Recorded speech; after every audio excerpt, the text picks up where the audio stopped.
May nananaid na nga ni. Oo, nabatak. Ngayon mga idol, magluluto po ako ng hinalo. Kumbaga naman sa Quezon ang tawag ay hinalo mga idol. So ngayon po itong malagkit na ito ay aking inilatag dito para po yung excess na tubig niya ay makalabas. Para po pag ginalpong natin siya ay madali siyang galpungin at mapupulbos. So tingnan nyo guys yung ginawa ko dito. Meron ako akong pinipit dito Ginalpong. may ginalpong po ako dito. So yan, ito po. Ito po kaya ika-umpisa ko lang ang galpungin tapos bibitahin po natin itong mga ito mamaya. Pakita natin pag bibitahin.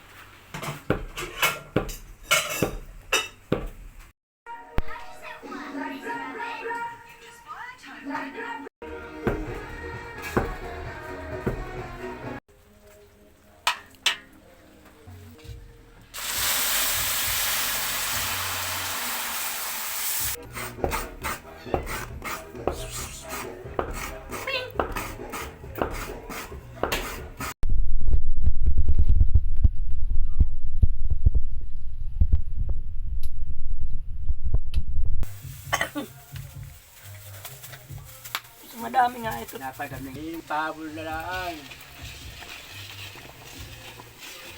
Tunaw na ba?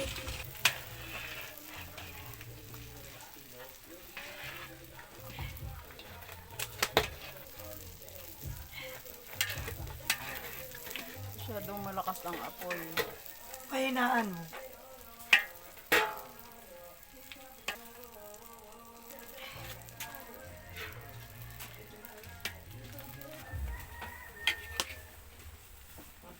Babaw ho.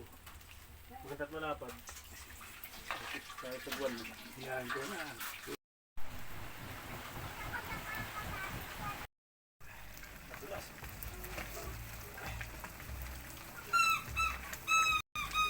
May pintura eh kaya. Nakalaki ng pangalo.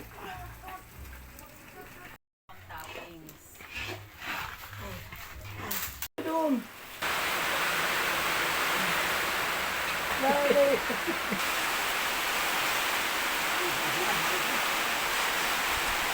So mga idol, ang finished product.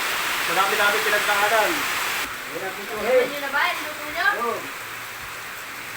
Para mama maganda po rin. Ate,